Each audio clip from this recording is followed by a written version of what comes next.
हळदीचं प्रास्ताविक आहे, त्याच्या बद्दल आपण बोललो. अनन्यसाधारण महत्व आहे. हळद या हळदीपासूनच सर्व धार्मिक कार्यक्रम सुरू होतात आणि लक्ष्मी पीक आहे हळदीचं, त्याच्यामुळं हळदीचं अनन्यसाधारण महत्व आहे. अनेक वर्षापासून आपले पूर्वज हळदीचा वापर करतात. आजही अँटीसेप्टिक, अँटी इन्फ्लेमेटरी, कॅन्सरचे सुद्धा रोग बरे करण्याची ताकद या पिकामध्ये हळदीमध्ये आहे. तर हे थोडीशी प्रस्तावना आहे. आपण जर बघितलं तर भारतामध्ये या तामिळनाडू आहे, कर्नाटक आहे, केरळ, ओरिसा, बिहार, पश्चिम बंगाल या राज्यामध्ये हळद घेतल्या जाते. नॉर्थ ईस्ट मध्ये, साऊथ मध्ये आणि आपल्या भागामध्ये हळदीचं पीक मोठ्या प्रमाणावर घेतलं जाते. तर हेच आपण सगळा वापर जर बघितला तर औषधीमध्ये उपयोग आहे, सौंदर्य प्रसाधनामध्ये उपयोग आहे, अनेक याच्यामध्ये हळदीचा वापर आपण या ठिकाणी करतो. आपण जर क्षेत्र बघितलं तर आता हे आकडेवारी तुम्हाला दिसेल. असे जर याचं पाहिलं, महाराष्ट्राची सगळ्यात वर आकडेवारी आहे. म्हणजे महाराष्ट्र हे टॉप आहे भारतामध्ये. भारतामध्ये जर विचार केला तर सगळ्या क्षेत्र आपलं जास्त आहे. पूर्वी आंध्र प्रदेशचं एकत्रित जेव्हा होतं, आंध्र प्रदेश आणि तेलंगणा, तर त्यांचं क्षेत्र जास्त होतं. परंतु आता आंध्र प्रदेश वेगळं झाल्यामुळं आणि तेलंगणा वेगळं झाल्यामुळं महाराष्ट्रात एक नंबरला हळदीमध्ये उत्पादनामध्ये आणि तुमच्या क्षेत्रामध्ये पण आहे. अशा पद्धतीने हे 4 वर्षाची आकडेवारी आहे, ही दाखवली. आणि महाराष्ट्रातल्या पिकाखालचा जिल्हा आणि या क्षेत्र जर तुम्ही बघितलं तर हे असे स्तंभ आहेत, तुम्हाला दिसेल ते. तर हे सगळ्यात जास्त जे उंच आहे हा परभणी जिल्हा आहे. आणि त्याच्यानंतर मग हे हिंगोली आणि हिंगोली जिल्हा आहे, हा परभणी आणि नांदेड असा क्रम लागतो. आणि मग इतर सगळे जिल्हे याच्यामध्ये आहेत. ठाण्याला मात्र काही क्षेत्र तिथं नाही आणि ठाण्याला जमीन पण तेवढी शेतीसाठी उपलब्ध नाही. तर अशा पद्धतीनं याचं ते उत्पादनाच्या आणि याच्या आकडेवारी संपूर्ण याचे आपण बघितलं की हळदीचा वापर काय होतो. ढोबळ मनाचा आपण विचार केला, अशा पद्धतीने हळदीचा वापर या ठिकाणी होतो. याच्यामध्ये घरगुती वापर जो आहे साधारणपणे डोमेस्टिक वापरासाठी 30% हळद 37% हळद वापरल्या जाते. संस्थात्मक वापर म्हणजे इन्स्टिट्यूशनल वापरासाठी, जसं आता आमची संस्था आहे तशा अनेक संस्था आहेत, तर तिथे प्रयोगासाठी किंवा इतर काही याच्यासाठी त्यांनी हळद वापरतात. तो साधारणतः 10% वापर तो आहे. आणि तिसरा जो वापर बघितला तर ओलिओ रेजिन हळद आपण जर बघितलं तर हळदीमध्ये 3 प्रकारचे घटक आहेत मेन. बाकी तर खूप आहे, कार्बोहायड्रेट, स्टार्च आहे, प्रोटीन बाकीचं आहे, ऍश आहे. पण ते 3 जे महत्वाचे घटक आहेत त्याच्यामध्ये कुर्कुमिन सगळ्यात महत्वाचा घटक. जसं मिरचीमध्ये कॅप्सिसिन नावाचा घटक आहे, तसं हळदीमध्ये कुर्कुमिन आहे. कुर्कुमिन घटक महत्वाचा आहे. आणि तुम्हाला मगाशी सांगताना ते पण राहिले की कुर्कुमिन घटकावर आधारित दर द्यावेत म्हणून सुद्धा आम्ही पत्रकार वाणिज्य मित्रांसोबत आमचं चालू आहे. तर त्याच्यात जसं हळदीला आपण रेट म्हणजे इतर याला जे दुधाला वगैरे रेट आपण मिळतात फॅटवर आधारित, तशा हळदीला आजही रेट कुर्कुमिनवर आधारित मिळत नाहीत. आणि त्याच्यामुळं मग कोणी शेतकरी दुसरं कोणता वाण कुर्कुमिन जास्त असलेला लावायला दजत नाही. त्याला माहिती आहे की बाई जाड हळद असली, मोठी हळद असली, कुर्कुमिनचा काही संबंध नाही, चांगला त्याला भाव चांगले मिळतात. जाड हळद म्हणजे 5 सेंटीमीटर लांब आणि 2 ते 2 सेंटीमीटरची जाडी, अशा हळदीलाच भाव आपल्याला आता आजच्या घडीला मिळतो. पण भविष्यामध्ये आता गंमत अशी आहे की आपल्या इथं आमच्या इथं मोठ्या प्रमाणात हळद होते हिंगोलीमध्ये, बरोबर, वसमतला पण हळद होती ह्याच्यामध्ये. पण काही व्यापारी जर तिथं हळद खरेदीला आले तिथं तर ते म्हणतात की बघ चला वसमतला आपल्याला हळद घ्यायची. हळद कोणती घ्यायची आपल्या इथं सेलम, तुमच्या भागात सेलमच आहे मोठ्या प्रमाणावर. पण सेलमचं जर कुर्कुमिन बघितलं तर 2.5 पासून 3.5 पावणे 4% आहे.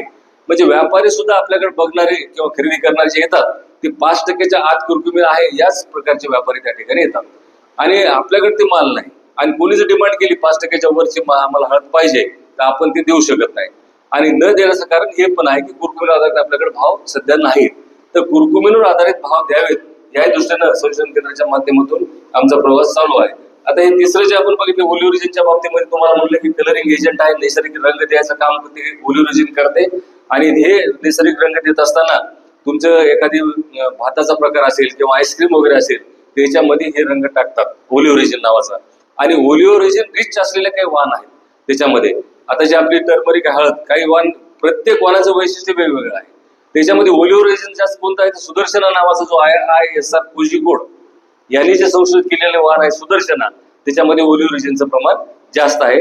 आणि ओलिओ रेजिन मग मागणारे किंवा उद्योगाला आधारित काही एखादी मागणी झाली तर आपल्याला ओलिओ रेजिन जास्त असलेल्या व्हरायट्या आपल्याला कल्टिवेट करता येतील आणि त्या दृष्टीने मग आपल्याला रेट पण चांगले घेता येतील. मग आता काही पावडरसाठी व्हरायट्या काही चांगल्या आहेत, काही ओलिओ रेजिनसाठी काही चांगल्या आहेत, काही कुर्कुमिनसाठी चांगल्या आहेत. मग अशा वेगवेगळ्या व्हरायटी ज्या आहेत त्याप्रमाणे जर मागणी आली, जसं आता तुमची आंबे हळद आहे, त्याच्यामध्ये कच्च्या कैरीसारखा आणि अद्रकासारखा त्याला सुवास आहे, त्याच्यापासून उत्कृष्ट प्रकारचं लोणचं तयार होते. मग लोणच्यासाठी काय हळद आहे, आमोदा कस्तुरी नावाची जी हळद आहे ते कॉस्मेटिक साठी वापर केला जातो आजही. आजच मला काल 2-3 दिवसापूर्वी सर 50 मेट्रिक टनचे आमोदा कस्तुरीची मागणी होती, पण आपल्याकडे 5 किलो सुद्धा आमोदा कस्तुरी नाही. मग तर असे काय आपल्याला डेव्हलप करता येतील का बायबॅक घेऊन किंवा ते व्यापारी, तर त्या दृष्टीने आपल्याला प्रयत्न करता येईल भविष्यामध्ये. आणि मग तुम्हाला जर हंगामापूर्वी चांगले रेट मिळत असतील आणि एखाद्या आमोदा कस्तुरीचा रेट उत्पादन कमी आहे पण त्याला जर भाव चांगले मिळत असतील, तुमच्या सेलमच्या पेक्षा जर 4 पैसे जास्त मिळत तर आपल्याला लावायला काही अडचण नाही. तर त्या दृष्टीने आमचे भविष्यामध्ये प्रयत्न राहणार आहेत.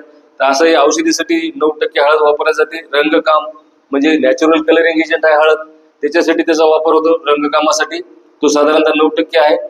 बाकी निर्यात जी आहे आपली इथे मी 8% दाखवली, परंतु 8 ते 12% दरम्यान कमी जास्त अधिक प्रमाणामध्ये होते. गल्फ कंट्रीजमध्ये, बांगलादेशमध्ये आपली निर्यात मोठ्या प्रमाणात होते. युरोपियन कंट्रीजमध्ये, इतर देशामध्ये आपली निर्यात कमी होते. त्याचं कारण असं की आपली हळदीमध्ये विषाचे अंश आढळून यायले मोठ्या प्रमाणावर. आणि मग आपला पुढचा एक प्रयत्न असा राहणार आहे भविष्यामध्ये की आपण सेंद्रिय तर म्हणणार नाही, पण विषमुक्त हळद तयार करण्याच्या दृष्टीने आपल्याला आता उपाययोजना हाती घ्यावं लागतील, त्याप्रमाणे प्रयत्न करावे लागतील. जर ते केलं तर आपली हळद चांगल्या पद्धतीने निर्यात होऊ शकते. आणि युरोपियन कंट्रीज जर आपली निर्यात झाली तर हळदीला आजच्या घडीला जे रेट आहे त्याच्यापेक्षा 5 ते 7 पट रेट जास्त मिळू शकतात. आता माझ्याकडे गाण्याचे काही ऑर्डर्स आल्यात आमच्या संशोधन केंद्राच्या, त्यांना माहिती नाही आपलं केंद्र आता पूर्ण क्षमतेने कार्यान्वित झाले की नाही ते, परंतु त्या देशाचे जे आमच्याकडे आता 2 वर्षापासून मागणी आली, 70,000 पाकिट 500 ग्रामसाठी $10.8 रेट त्यांनी कोट केलाय आणि 6 महिन्याचा पिरियड त्याला दिलाय याच्यासाठी. आणि बिल झालं की 80% त्याचं पेमेंट आहे. अशा पद्धतीने ती हळद त्यांनी मागणी केली. तुम्ही काय रेट पडतात तुम्ही हिशोब लावून बघा. $10.8 हाफ केजीचे पावडरचे. अच्छा, मेल पण आहे का दाखवायचं असेल तर. त्याच्यामुळे या पद्धतीने जर आपण काही व्यापार करू शकलो भविष्यामध्ये आणि आम्ही जर त्याच्यासाठी प्लॅटफॉर्म उपलब्ध करून दिला तर निश्चितपणे आपल्याला त्या बाबतीमध्ये उपयोग होणार आहे. सर मी थोडं कार्यक्रमात बोलतो मी थोडं. तर अशा पद्धतीनं त्याची मागणी आहे. आपलं तुम्हाला म्हणजे हे होईल किंवा असे इतके दर आहेत कशा हळदीचे म्हणून जवळपास 1,60,000 रुपयाच्या ते रेट चालले त्या हिशोबाने बघितलं तर. त्याच्यामुळं त्याच्यामध्ये खूप ताकद आहे या पिकामध्ये. दुसरं पॉलिशिंगसाठी 8% हळद जाते आणि लागवडीसाठी बेणं म्हणून 10% वापरतो. यावर्षी तो 1-2% वाढू शकतो. अशा पद्धतीने ढोबळमानानं हळद करतात काय तर हे असं त्याचं थोडक्यात चित्र आहे हळदीच्या बाबतीमध्ये. हवामानाच्या बाबतीमध्ये मी बोललो तुम्हाला 40 डिग्रीच्या आत टेम्परेचर झाले की आपल्याला हळद लागवड करता येते. पण पाण्याची जर व्यवस्था असेल तुमच्याकडे आजच्या घडीला तुम्हाला हळद करता येईल, पण पाणी पूर्ण देऊन थंड करून मगच लागवड करायची, नाहीतर बेणं नासते, एकही दाट उगवत नाही गरम झालं तर. त्याच्यामुळे ती काळजी घेतली तर आपल्याला हळद ती यावेळेस पण लावता येते. आणि हळदीमध्ये आता जर लागवडीचं झालं नंतर कंदवाडीच्या अवस्थेमध्ये साधारण त्याला 20 डिग्री टेम्परेचर लागते. थंडी जर वाढली तर तिथं कंदाची वाढ चांगल्या पद्धतीनं होत नाही. आणि दुसरा एक धोका असा की थंडीमध्ये दव मोठ्या प्रमाणावर येते, फॉग दव आल्यामुळं करपा याच्यावर येतो. तर तो जर करपाचा पिरियड आपल्याला अगोदर आणायचा असेल तर आता लागवड केली तर ते फायदेशीर होते, त्याच्यातून हे पीक एस्केप होते. अशा पद्धतीनं याचे आहे. जमिनीच्या बाबतीमध्ये आपण चर्चा करत होतो. माती परीक्षण करा. माती परीक्षण कसं करायचं मला वाटतं तुम्हाला सगळ्याला माहिती आहे. 4-5 ठिकाणावर सॅम्पल काढायचे, व्ही आकाराचे खड्डे घ्यायचे आणि मग ते तासात घेऊन लाकडी फळीने किंवा बांबूच्या साह्याने ते याच्यानं करायचे. लोखंड वापरायचं नाही. लोखंड वापरले की आयर्नचं त्याच्यामध्ये प्रमाण येते आणि मग आपल्याला जे सूक्ष्म मूलद्रव्य आहेत त्याची पाहिजे तशी अनालिसिस त्याच्यामध्ये येत नाही. असा मातीचा नमुना आपण कलेक्ट करायचा आणि हा मातीचा नमुना आपण प्रयोगशाळेला पाठवून त्याची तपासणी करून घ्यायची, जेणेकरून आपल्या मातीमध्ये काय आहे आणि हळदीला आपल्याला काय देणं गरजेचं आहे याची आपल्याला माहिती होईल. तिथं सूक्ष्म मूल अन्नद्रव्य आणि मुख्य अन्नद्रव्य असे दोन्ही लागतात. नत्र, स्फुरद, पालाश आणि बाकीचे कॅल्शियम, मॅग्नेशियम, सल्फर आणि याच्या व्यतिरिक्त जे दुसरे आहेत इतर 13 अन्न म्हणजे राहिलेले 10 तर ते सुद्धा आपल्याला त्यातले काही अन्नद्रव्य लागतात. जसं मॅग्नेशियम आहे, तुमचं फेरस सल्फेट आहे आणि तुमचं झिंक सल्फेट आहे, हे पण लागतात. पण हे आता याचं टाकताना तुम्ही जर जास्त टाकले तर त्याचा मुख्य अन्नद्रव्याच्या उपलब्धतेवर परिणाम होतो आणि कमी टाकले तर उत्पादनावर परिणाम होतो. त्याच्यामुळे नेमकं आपल्या याच्यात आहे किती हे तपासून केलेलं केव्हाही चांगलं. अवास्तव त्याचा खर्च होणार नाही आणि गरजेप्रमाणे त्याची रिक्वायरमेंट प्रमाणे आपल्याला देता येईल. गंधकाच्या बाबतीमध्ये तुम्हाला उदाहरण द्यायला हरकत नाही. गत वर्षी मला एवढे फोन आले थंडीत पडल्यामुळं गंधक टाकण्यासाठी. खूप जणांना आम्हाला विचारणा केली गंधकाची, आणि अनेक शेतकरी बांधवांनी गंधक थंडीच्या पिरियडमध्ये टाकला. आता आपण गंधक टाकताना हळदीमध्ये आपण बघितलं, आपण अंदाज व्यवस्थापन बघणारच आहोत. त्याच्यामध्ये वापर जो करायचा आपल्याला याच्या अन्नद्रव्यांचा, तर त्याच्यामध्ये आपण सिंगल सुपर फॉस्फेट आपण रिकमेंड केले. त्याच्यामध्ये सिंगल सुपर फॉस्फेट मध्ये गंधक आहे 11% 12%. मग तिथं आपण जर 5 बॅग सिंगल सुपर फॉस्फेटची देत असाल तर किती मोठं गंधक आपण देतो त्या ठिकाणी बघा सुरुवातीलाच. आणि मग परत वेगळ्या गंधकाची द्यायची गरज नाही. गंधक हे भूसंधारक म्हणून काम करते. त्याच्यामुळं ऍडिशनल गंधक द्या किंवा ऍडिशनल काहीतरी करा. असे अनेक प्रयोग गेल्या वर्षी शेतकरी बांधवांकडून झाले. आणि हळदीचं पीक जिथं चांगलं होतं अशा ठिकाणी मग कुणीतरी 4 माणसं येऊन त्याला सांगून पटून मग असं काही थोपवायचा प्रयत्न पण झालाय. तर तसं न करता तुम्ही काळजीपूर्वक त्याचं करा. शास्त्रीय दृष्टी त्याची पहा. काही आपलं दिलंय, काही टाकलंय असं करू नका. आणि अवास्तव खर्च त्यामध्ये हळदीमध्ये करू नका. गरजेचं आहे तेच खर्च करा. आणि वेळेवर जो खर्च करायचा त्याचवर आपण भर दिला तर मला वाटतं उत्पादनामध्ये चांगल्या पद्धतीने उत्पादन होऊ शकते. जमिनीच्या बाबतीमध्ये तुम्हाला बोललो की निचरा होणारी जमीन त्याला लागते. गत वर्षी कंदसड झाली त्याचे 2 कारण. एक तर पाऊस, अवेळी पाऊस, कंटिन्यू पाऊस, कुठल्याच उपाययोजना करू दिली नाही. दुसरं पूर्व मशागत त्याची झाली नाही हळदीची, त्याच्यामुळे ते जमिनीमधल्या बुरशी पण त्याच्यामध्ये तशाच राहिल्या. पाऊस सुरुवातीपासून होता. मे या महिन्यामध्ये गत वर्षी पूर्ण पाऊस होता, त्याच्यामुळे पूर्व मशागतीच्या कामावर त्याचा वाईट परिणाम झाला. दुसरं बेनं कुठलंही आणलं शेतकऱ्यांनी लावलं. गत वर्षी सुद्धा मोठ्या प्रमाणावर लागवड झाली. बेण्याची निवड अति महत्वाची आहे, परंतु ते काम झालं नाही गत वर्षी. आणि मग त्याच्यामुळे पण कंदकूज झाली. पाणी साचणं हे सगळ्यात हार्मफुल आहे हळदीसाठी. माफक पाणी पाहिजे. हळदीचं शेत कायम वापशावर पाहिजे, तरच आपल्याला कंदकूज रोखता येते. आणि ज्या शेतकरी बांधवांनी, आता चांगले चांगले शेतकरी आहेत 40-40, 50-50 क्विंटल हळद काढणारे, पण त्यांनी सुद्धा गत वर्षी हात टेकले कंदकुजीमध्ये. त्यांना सुद्धा ते कंट्रोलच्या बाहेर गेलं. पण ज्या शेतकरी बांधवांनी रासायनिक बरोबर सेंद्रिय किंवा जैविक घटकाचा वापर केला, त्याच्यामध्ये ट्रायकोडर्मा आहे किंवा बायोमिक्स आहे विद्यापीठाचं, अशा शेतकरी बांधवांची हळद चांगली होती. त्याच्यामुळे या वर्षाच्या शेड्यूलमध्ये तुमच्या काही येऊ की नाही येऊ, ब्लाइंडली तुम्ही जैविकचे घटक ठेवा. पण जैविकचे घटक सुद्धा बाजारातून विकत घेऊन नको.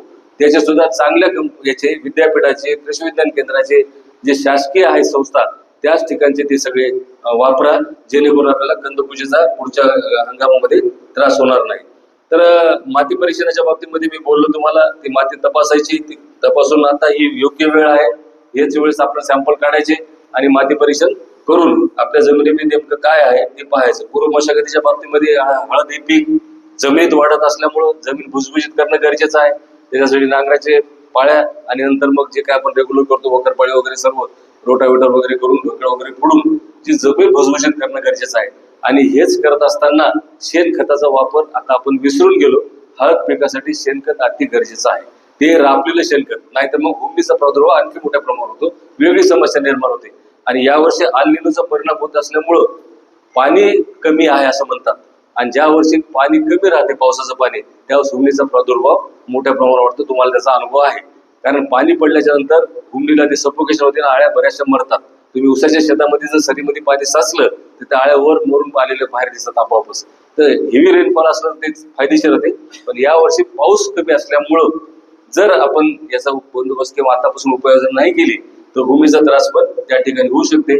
जमीन हे पूर्व मशागत आपण करायची. पूर्व मशागत केल्याच्या नंतर आपल्याला पुढचा जो टप्पा आहे ते आता तुम्हाला इथे दाखवलाय की असे सगळे बेड वगैरे आपण केलेत, हे तुम्ही करताच. आता याच्यामध्ये जो 4 फूट, 4.5 फूट आणि 5 फूट जमिनीच्या मजदुराप्रमाणे आपल्याला 2 सऱ्यामधलं अंतर ठेवायचंय. मला वाटतं 4.5 फुटाचं अंतर तुम्ही ठेवत असाल कदाचित, एक अंदाज माझा. तर 4.5 फुटाचं जर बेड करत असाल तर चालते, काही अडचण नाही. फक्त वरचा जो टॉप आहे तो 2 फूट रुंदीचा पाहिजे. तुम्ही कोणतरी विचारता 2 फूट, त्याचं अंतर 2 फूट पाहिजे. तिथंच आपली थोडीशी गफलत होते. तिथं आपण 2 फूट अंतर देत नाही. 2 फूट अंतर यासाठी द्यायचं की 2 जोळी आपण लावल्या ते 1 फूट गेलं. आणि मग इथं कंद लावल्याच्या नंतर त्याला बाहेरून 15 सेंटीमीटर, अर्धा फूट, आणि इकडच्या बाजूला अर्धा फूट, अशा पद्धतीने शेवटपर्यंत राहिलं पाहिजे ते. म्हणजे मातीचे भरण दिल्यानंतर सुद्धा तेवढं त्याचा कोटिंग बाहेरून पाहिजे, तरच हळकुंडाची वाढ चहू बाजूनं होऊ शकते. मग सुरुवातीला लागवड करत असताना तुमचा बेड उंच नाही झाला तरी चालेल, खोल झाला तरी चालेल, परंतु पूर्ण दाबून टाकायचा, 2 फूट रुंदी त्याची करून मगच लागवड करायची. आणि ज्यावेळेस आपण 1दा 2दा 3दाची काही भरणी देणार आहोत 3.5 महिन्याच्या आत, तर ते भरणी दिल्याच्या नंतर आपल्याला ती बेड मग आपल्याला ते 2 फुटाचा त्या स्टेजला तो राहायला पाहिजे, तरच त्याची चांगली कंदाची वाढ त्या ठिकाणी होऊ शकते. आता हळदीच्या बाबतीमध्ये आपण बघितलं की अनेक प्रकारच्या व्हरायटी आहेत. मी तुम्हाला सांगितले 51 प्रकारचे वाण आम्ही आणलेत. मी स्वतःही मेघालयामध्ये जाऊन आलो, तिथूनही काही वाण आणलेत. तिथली जे वाण आहे तो एक म्हणजे तुमचा लॅकडॉंग आहे, खूप जगप्रसिद्ध वाण आहे तो, पण शेंग त्याची बारीक आहे, त्याच्यामुळं थोडंसं उत्पादन कमी येते, परंतु त्या वाणाला खूप मागणी आहे. आणि ते वाण आता त्यांनी डेव्हलप केलेलं आहे. त्याच्यामध्ये आता एक त्यांनी मेगा वन डेव्हलप केलाय लॅकडॉंग मधूनच. लॅकडॉंग पेक्षा त्याचं उत्पादन जास्त आहे, 60च्या वर कुरकुबीन पण आहे. मेगावन चांगली आहे, ती रिलीज केली त्यांनी, त्याच्यासारखेच कॅरेक्टर त्याचे आहेत. तर ते एक वाण चांगलं आहे. दुसरे एक फुले स्वरूपाच्या बाबतीमध्ये मी बोललो, हळदीचं पावडर करून जर तुम्हाला कोणाला विकायचं असेल वैयक्तिक, तर फुले स्वरूपासारखी दुसरी जात नाही. अतिशय बेस्ट जात या पावडर करण्यासाठी आहे.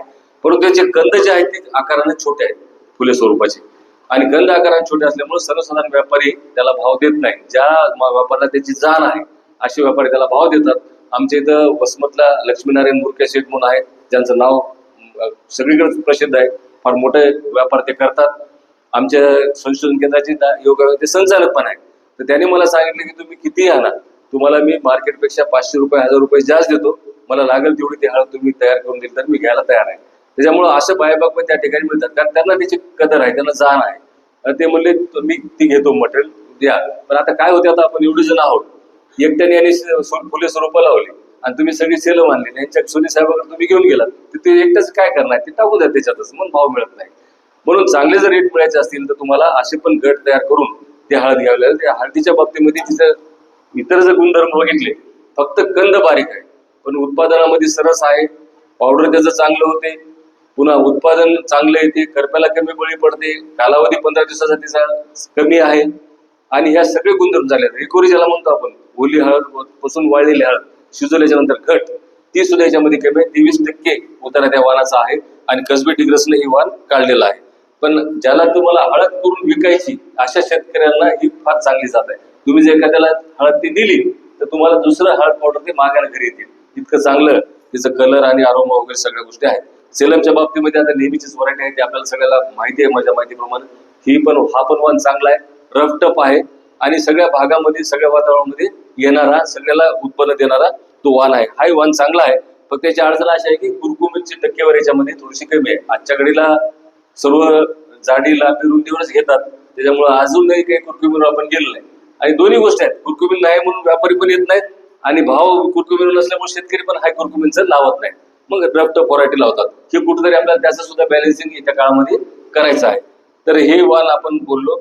तर दुसरा एक राजापुरी, तो वाण प्रसिद्ध आहे, त्याला रेट पण चांगले मिळतात. पण आपण आमच्या भागामध्ये आम्ही लावून पाहिलं, आमचे संशोधन केंद्रावर 3 वर्ष त्याचे ऑब्झर्वेशन घेतले, करपा आपल्या भागामध्ये त्याच्यावर जास्त येतो आणि उत्पादनही सरासरी कमी येते त्याचं, त्याच्यामुळं थोडीशी अडचण आहे. पण रेट जर चांगली मिळत असतील आणि तुम्ही जर बाकीची व्यवस्थापन करू शकत असाल तर राजापुरीचं सुद्धा तुम्हाला उत्पादन घेता येते. कृष्णा ही वाण सुद्धा कसबी टिग्रसचाच आहे, तो वाण फुले संशोधन केंद्र कसबी टिग्रस तो आता मागे पडलाय. काही काळ कृष्णा बराच चाललेला होता, त्याचं कुरकुमी त्याच्यामध्ये खूप कमी आहे. आता हे PDQ वायगाव नावाचा एक वाण आहे. वायगाव मी तुम्हाला बोललो, वायगावचा वाण हा तिथला आहे, समुद्रपूरचा स्थानिक वाण. पण PDQ वायगाव हे संशोधन केंद्र संशोधित केलेलं वाण आहे, मग डॉक्टर पंचामृत देशमुख कृषी विद्यापीठाला. तर तो वाण चांगला आहे, त्याचा कालावधी कमी आहे, कालावधी कमी असूनही उत्पादन चांगलं आहे. त्याच्यामध्ये 1 नंबरची शेंग जास्त आहे, जाड लांब शेंगा त्याच्यात जास्त आहेत, उत्पादनालाही सरस आहे. आणि ते एखादे लहान शेतकरी असतील तर त्यांना दुबार पीक घेतात पण येते त्याच्यामध्ये, एवढी चांगली ती व्हरायटी आहे. आणि हे वाण तुम्हाला घ्यायला हरकत नाही, त्याच्यामध्ये कुरकुमी 6% वर आहे, बाकी सगळे गुणधर्म त्या वाणाचे चांगले आहेत. तर वायगाव आणि PDQ वायगाव बोललो आपण. आंबे हळदीचं मी तुम्हाला सांगितलं. दुसरे काळी हळद आहे. काळ्या हळदीच्या बाबतीमध्ये थोडेसे गैरसमज आहेत. 1000 रुपये 2000 रुपये काही भाव वाटेल ते भाव शेतकरी विकतात आणि आपल्याच शेतकऱ्यांना ते फसवतात. जोपर्यंत काळ्या हळदीत तुम्हाला मार्केट उपलब्ध होणार नाही तोपर्यंत त्या हळदीचा विचार करायचा नाही. तर ती हळद जर लागवड करायची असेल तर मार्केट बघा अगोदर. कुणी आयुर्वेदिकचे घेतात काही हे, पण कमी प्रमाणामध्ये घेतात, कारण ते एकदा हळद तुम्ही घेतली आणि जर त्याला घेवायला नाही मिळाला तर तिला शिजवता येत नाही, काहीच करता येत नाही. म्हणून काळ्या हळदीमध्ये शक्यतोवर विचार करून करा. बाकी औषधी गुणधर्म तिचे चांगले आहेत. हळद ती पण खूप उपयोगाची आहे, कॅन्सरच्या वगैरे याच्यासाठी सुद्धा या हळदीचा चांगला फायदा होतो. आम्ही आमच्या संशोधन केंद्रावर हळद आहे, आम्ही अशी खूप कमी कॉस्टला दिली ती, 60 रुपये 50 रुपये ज्यांनी मागितली त्यांनी. एकतर आम्ही सांगितलं लावूच नका, पण फारच आग्रह केला तर 1-2 किलो दिले, ते फार माफक दरामध्ये आम्ही दिली ती हळद. त्याच्यामुळं ती एक हळद आहे. दुसरं एक प्रॉपिजिंग वाण आहे फुले हरिद्रा नावाचा, तो तुमच्या कानावर गेला पाहिजे. सेलम जे वाण आहे त्या सेलम या वाणातूनच हा वाण काढलेला आहे फुले हरिद्रा. तुम्हाला माहिती आहे की आपण बाकी पिकाची क्रॉसिंग करतो, फुलाला फुल घासून, नर मादीचं फुल वगैरे घासून. हळदीमध्ये तसं काही करता येत नाही, कारण हे सगळं कंदवर्गीय पीक आहे. त्याच्यामुळे मग म्युटेशन ब्रिडिंगच त्याला घेतल्या जाते, किंवा मग निवड पद्धत, तुम्ही सगळ्याची हळद गोळा करणे, त्याच्यातून चांगला वाण निवडून तो आणणे पुढं, आणि किंवा मग ते रेस वगैरे सोडून ते वेगळी प्रक्रिया करून, जसं आता भुईमुगामध्ये बार्क न केले ना काही टॅग 24 टॅग 326 वाण आणले, तर तशा पद्धतीने हळदीमध्ये वाण काढतात. आणि त्याच पद्धतीतून हा फुले हरिद्रा नावाचा वाण उपलब्ध झालाय. या वाणाचं वैशिष्ट्य असं आहे की हे सेलमच्याच याच्यातून आलेला वाण आहे, म्हणजे सेलमचं ब्लड आहे त्याचं मूळ. त्याच्यामुळं हा वाण चांगला आहे. जर हा वाण चांगलं सहकार्य केला तर आपण टप्प्याटप्प्यानं येत्या 2-4 वर्षामध्ये सगळी सेलम रिप्लेस करून ह्याच वाणाला आपल्याला हे आव्हान पुढे आणायचं आहे. आणि त्याच्यासाठी मग तुमच्यासारख्याची गरज आहे. मी आता पुसदचा खरं म्हणून सोनी साहेबाला मी घेतला मागून एक कार्यक्रम, मला एवढे फोन आले साहेब तुमच्या भागातले तिथं रोज की विचारत सोय नाही. आता संख्या थोडीशी कमी आहे, आपलं जरा वेळेवर झालंय. खूप उमरखेड भागातून पुसद भागातून खूप फोन आलेत मला या भागातून. तर तिथे सुद्धा असं काही शेतकरी चांगले शेतकरी जर आपण घेतले आणि तुम्ही जर हा वाण घेतला हरिद्राचा, तर तुमच्या माध्यमातून त्या वाणाचा प्रसार प्रचार भविष्यामध्ये होऊ शकतो. आमचा स्वार्थ त्याच्यामध्ये, कारण माझ्याकडे तेवढं जमीन नाही, आमची आहे 65 एकर जमीन, तिथं आहे नाही असं नाही, परंतु शेवटी आम्हाला एक लिमिटेशन आहे की आम्ही काही याच्यात करू. प्युअर वाण आम्ही तयार करून तुम्हाला देणार आणि तुमच्यापासून मग पुढं ते वाढवायचे, ते सुद्धा माफक दरामध्ये द्यावं हीच आमची अपेक्षा आहे. आमच्या केंद्राचे जे रेट राहतील तेच तुम्ही द्यायचे, तेवढीच तुमच्याकडनं अपेक्षा आहे. ते वाण आम्ही देऊ. आणि फुले हरिद्रा आपल्याला जमलं तर इथल्या भागामध्ये आपल्याला हे रिप्लेस करायचंय. या वनाचं वैशिष्ट्य काय, तर सेलमपेक्षा उत्पादनाचं 1 क्विंटलला जास्त आहे. सेलम जर तुम्ही 40 काढत असाल क्विंटल एकरी, ते 41 क्विंटल निघते. सेलम मध्ये 20% रिकव्हरी आहे, म्हणजे ओली हळदीपासून वाढलेली हळद. या हळदीमध्ये 3% रिकव्हरी जास्त आहे. सेलम मध्ये 2.5% 4.25% कुरकुमीन आहे, याच्यामध्ये 5.36 5च्या वर कुरकुमीन आहे. सेलम आपण शिजवली, ग्रेडिंग केली, ग्रेडिंग आपण करत नाही पण करायला पाहिजे पुढचा टप्पा, कारण हळदीचं इतकं काम किचकट आहे की शेतकरी त्या शिजवण्यामध्ये याच्यामध्ये सगळं म्हणजे हे होऊन जाते परेशान. आणि पाऊस पाणी असं अवकाळी लागल्यावर तर बघायचं कामच नाही हळदीमध्ये. पण ग्रेडिंग पण आहे त्याच्यामध्ये, ग्रेडिंग केले की रेट चांगले मिळतात, बाजारात दर चांगले मिळतात हळदीला. आणि ग्रेडिंग केल्याच्या नंतर जे काही तुमचं आहे बारीक सारीक सगळं, हळदीचं काहीच असं नाही की ते वाया जात नाही. हळदीचे सगळं कामामध्ये येते. हळदीच्या पानापासून तेल निघते, हळदीच्या फुलापासून तेल निघते, हळदीच्या मुळापासून तेल निघते, हळकुंडापासून तेल निघते, सगळे हळदीचे कुठलं असं वाया जात नाही. तुमची खालीची सुरी जी आहे ना तिला सुद्धा चांगले बाजारभाव मिळतात, हळदीचं काहीच वाया जात नाही. तर मग अशा पद्धतीनं फुले हरिद्राचं जर तुम्ही ती घेतलं आणि ती जर लागवड केली तर त्याच्यामध्ये रिकव्हरी पण त्याची जास्त आहे. आणि ग्रेडिंग केल्याच्या नंतर सेलमचा 60% माल निघतो. एक नंबरचा माल म्हणजे लांब शेंग, 5 ते 7 सेंटीमीटर लांबी असलेली आणि 1.5 सेंटीमीटर 2 सेंटीमीटरची जाडी असलेली, अशी शेंग याच्यामध्ये 80% निघते. म्हणजे याच्या सगळ्या गोष्टी चांगल्या आहेत हरिद्राच्या. त्याच्यामुळे हा जो वाण आपल्याला चांगलं सहकार्य केला तर आपल्याला भविष्यामध्ये हे वाण वाढवायचं आहे आणि तुमची मदत या ठिकाणी लागणार आहे. तर हे पितांबर नावाचा एक वाण आहे, CIM पितांबर. तुम्हाला माहिती की लखनौला एक संस्था आहे जी मॉर्फॉलॉजीवर काम करते, CMAP म्हणून त्या संस्थेचं नाव आहे. आणि 75 वर्षे त्या संस्थेला झाल्यामुळं आदरणीय देशाचे पंतप्रधान नरेंद्र मोदी साहेब यांच्या हस्ते त्या वाणाचं त्यांनी उद्घाटन केलं, रिलीज केला तो वाण CIM पितांबर. तर तो वाण आपल्या भागामध्ये आम्ही बघितला तपासून, खूप चांगला येईल येतो. त्याचं पिरियड पण कमी आहे, 7च महिन्याची व्हरायटी आहे. 7 महिन्याचं काय, तुम्हाला माहिती आहे की कालावधी कमी झाला की उत्पादन कमी येते, परंतु असं नाही. काही वाण असे आहेत की कालावधी पण कमी आहे आणि उत्पादनाने सरस आहे. तर हा पितांबर नावाचा वाण आहे, उत्पादनामध्ये सरस आहे. 1 नंबरची शेंग त्याच्यामध्ये चांगली आहे. कुरकुमीनचे प्रमाण त्यांनी 12% दाखवले त्याच्या लिटरेचरमध्ये, पण 5च्या तर वर 100% येणार. ओल्या हळदीचं उत्पन्न सुद्धा त्यांनी 600 क्विंटल दाखवले, पण 600 नाही 400 तर नक्कीच येणार. तर अशा पद्धतीचा हा पण वाण अतिशय चांगला वाण आहे पितांबर, तो तुम्ही घ्या. मला वाटते पुसदमध्ये काही शेतकरी बांधवांनी एक लावला होता पितांबर, त्याचे काही व्हिडिओ पण मी टाकले होते आमचे ह्याच्यामध्ये. की काही दुसऱ्या व्हरायटी आहेत त्या की संशोधन केंद्राने रिलीज केल्यात, प्रगती आहे, प्रतिभा आहे, बाकी सुदर्शन आहे. सुदर्शन नावाचा सुद्धा वाण खूप चांगला आहे. सुदर्शना तोही वाण तुम्हाला जे ओली रिजन म्हणलं ना, ते ओली रिजन त्याच्यामध्ये चांगला आहे. असे काही वाहन आहे त्याच्यामध्ये BSR-1, BSR-2 असे काही वाहन, अनेक वाहन त्याच्यामध्ये आहे. ते सगळे वाहन आपण आणलेत, संशोधन केंद्रावर लावलेत. मला तुम्हाला एक विनंती राहील की तुम्ही पण या तिथं, एकदा व्हिजिट करा, तिथं काय चाललंय ते पण पहा, म्हणजे तुम्हाला लक्षात येईल की बाबा हळदीच्या बाबतीत नेमकं काय व्हायला लागले. आणि जे काही ते संशोधन केंद्र आहे त्या संशोधन केंद्रावर सगळ्या अद्ययावत सुविधा राहणार आहे. तुम्हाला असं जे प्रशिक्षण आहे ते प्रशिक्षणाची सुद्धा तिथे सोय होणार आहे. रेसिडेन्शियल सुद्धा ट्रेनिंग तिथं राहणार आहे 4-4, 5-5 दिवसाची. आणि हळदीमधले जे तज्ज्ञ आहेत चांगले तिथं आपण पाचारण करणार. त्याच्यामध्ये नुसतंच लागवडीचं नाही, लागवडीच्या बाबतीमध्ये अनेक शेतकरी बांधवांनी खूप उत्पादन चांगलं काढायचं. उत्पादन काढण्याच्या बाबतीमध्ये फार काय सांगायचं तुम्हाला तंत्रज्ञान गरज नाही, परंतु व्हॅल्यू एडिशन जे आहे मूल्यवर्धन त्याच्यावर जास्त भर आपला राहणार आहे त्या काळामध्ये. आणि जोपर्यंत तुम्ही हळदीचं पर डे कन्झम्पशन वाढवणार नाही तोपर्यंत हळदीला भाव मिळत. आजच्या घडीला आपण बघितलं तर 5 ग्राम 7 ग्रामच्या वर आपण हळद खात नाही, पण इतर काही माध्यमातून हळद आणखी पोटात जाईल का या दृष्टीने आपण प्रयत्न केले तर हळदीला निश्चितपणे भाव चांगले मिळू शकते, याच्यापेक्षा दुप्पट. मग लाटे दूध सारखा असेल किंवा इतर काही पदार्थ असतील त्याचे मूल्यवर्धन करून त्या पद्धतीनं काय करता येईल का त्याचे प्रशिक्षण आपल्या त्या ठिकाणी राहणार आहे. त्या संशोधन केंद्रावर प्रक्रिया केंद्र पण व्हाले, ते हार्ड आहे तिथलं सगळं. ओल्या हळदीपासून वाळलेली हळद तयार करण्याचं ते साधारणतः 24 तासाच्या आत, आणि ती कॅपॅसिटी आमची 5000 मेट्रिक टन पर डे करण्याची तयारी चालू आहे. आणि तिथं जे प्रोसेस होईल ते प्रोसेसिंग सुद्धा बाहेरच्या देशामध्ये जे लागणारे आहेत त्याच्यामध्ये जे मशिनरी वगैरे जे प्रिफर करतात अमेरिकन कंट्रीजमध्ये वगैरे त्याच पद्धतीच्या मशिनरी तिथं लावण्याचा प्रयत्न आमचा चालू आहे, जेणेकरून त्याचं एक्सपोर्ट तिथं ठिकाणी वाढला जाईल. आजच्या घडीला आपण हळद शिजवताना कोणी 2 दिवस झाले की हळद शिजवते, 8 दिवसांना हळद शिजवते, कोणी 15 दिवसांना हळद शिजवते, आणि त्याच्यामध्ये मग मॉइश्चर कमी जास्त होते आणि आपण हीट देताना सगळ्याला सारखी देतो तर तिथं क्वालिटी डिटोरेट होते. पण ह्या ठिकाणी सगळं कॅल्क्युलेशन केल्यामुळं अतिशय चांगल्या पद्धतीनं त्या ठिकाणी ते काम होणार आहे प्रक्रियेचं. आणि त्याच्यामध्ये मग बुरशी जे आहे काही इतर जे घटक आहेत ते त्याचं हायजीन त्या ठिकाणी मेंटेन होणार आहे. एकदा फक्त अनलोडिंग केलं की मग पुढचे प्रोसेस सगळे ऑटोमॅटिक आहे.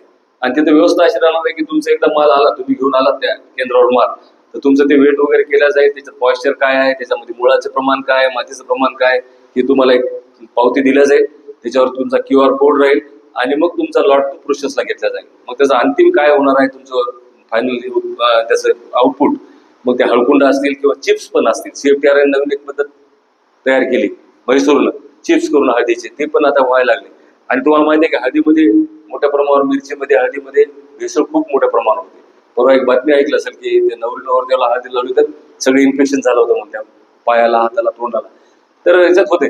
आणि त्या काळामध्ये चिप्सचे पाकिट त्याला मागणी जाईल कारण त्याच्यामध्ये अडल्ट्रेशनचे चान्सेस राहत नाही चिप्स. आणि ते चिप्सची हळद आपल्याला साध्या तुमच्या घरच्या ह्याच्यावर सुद्धा ती दळता येते तुमच्या ह्याच्यामध्ये मिक्सरमध्ये. त्याच्यामुळे भविष्यामध्ये तो पण ट्रेंड वाढू शकतो.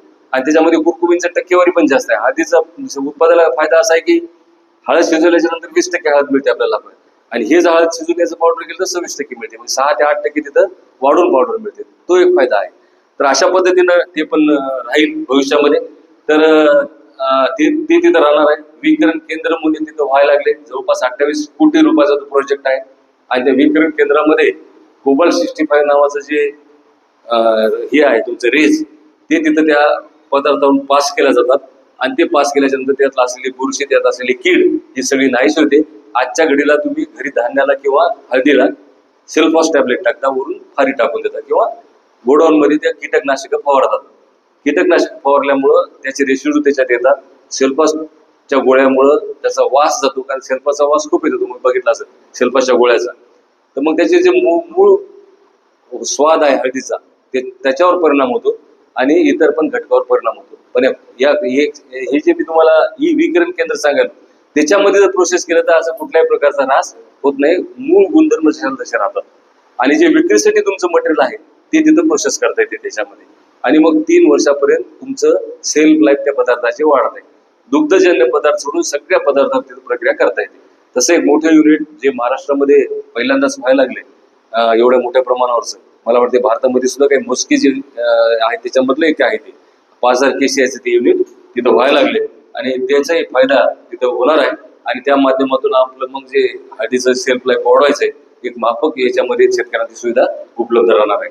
ते हळदीच्या बाबतीमध्ये दुसरे काही जे लागणारे घटक आहेत, त्याची तपासणी करायचे घटक आहेत, काही एक्सपोर्टचं काही प्रमोशन करायचं आहे, असे सगळे ऑफिस तिथं राहणार आहेत. कारण शेतकऱ्याला तिथं आपण ती सुविधा सगळ्या निर्माण करून देणार आहोत. सगळ्या त्या कागदोपत्री सुविधा तिथं आपण तयार करून देणार आहोत. आणि मग एकदा ते सगळे प्लॅटफॉर्म तयार झाला आणि तुम्हाला जर दर मिळत असे चांगले जर मिळत असे अपेक्षा आली तर तुम्ही मग रेसिड्यू फ्री हळद का करणार नाही? करणारच. आता द्राक्षामध्ये आणि डाळिंबामध्ये तुम्ही बघितले सगळ्यात जास्त पेस्टिसाइडचा वापर होतो, तरी सुद्धा द्राक्ष एक्सपोर्ट होतात. मग हळदीला तर एवढी काही रोगराई नाही, फार कमी म्हणजे कालावधी 9 महिन्याचा आहे त्याला. मग तिला काय अडचण आहे? हळदीमध्ये आपण रेसिड्यू फ्री करायला सोपं आहे. ती फक्त आपलं चुकालंय काय तर आपली एसओपी त्याला आपण ते फॉलो करणार.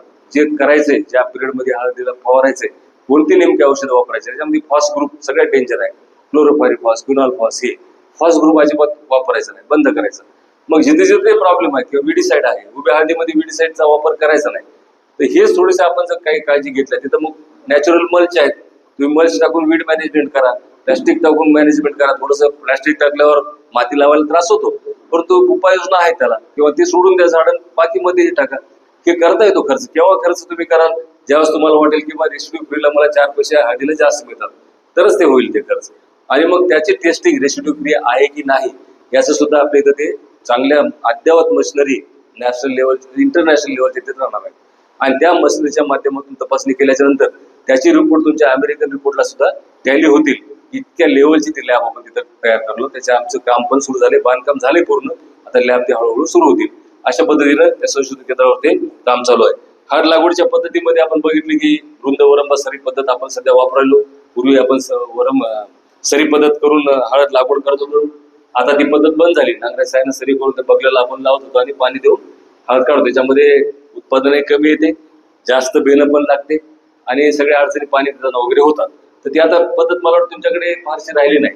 आता बेड आणि ठिबकच आलंय, त्याच्यावर आपण जास्त अशा पद्धतीने होतं, पण ते काय आपण त्याचं जास्त करणार नाही. ही एक फ्लॅट बेड नावाचं आहे, रुंद वरंबा आणि सरी, त्याच्यावर 4 ओळी. या 4 ओळी सुद्धा आपल्याला करता येतात. या माध्यमातून आपल्याला ते करता येईल. याच्यामध्ये एकच आहे की पाणी देत असताना आपल्याला स्प्रिंकलरचा वापर याच्यावर करावा लागतो, स्प्रिंकलरच्या माध्यमातून. आणि हे मधले जे 2 लाईन आहेत त्याला पुरेसं सूर्यप्रकाश न मिळाल्यामुळं तिथं उत्पादन थोडं कमी येते. परंतु फ्लॅट बेड सुद्धा तुम्हाला घेता येतात. जसं की आता सोयाबीन मध्ये वगैरे आता बरेच जण आपण बीबीएफच्या माध्यमातून हे करायला लागतो.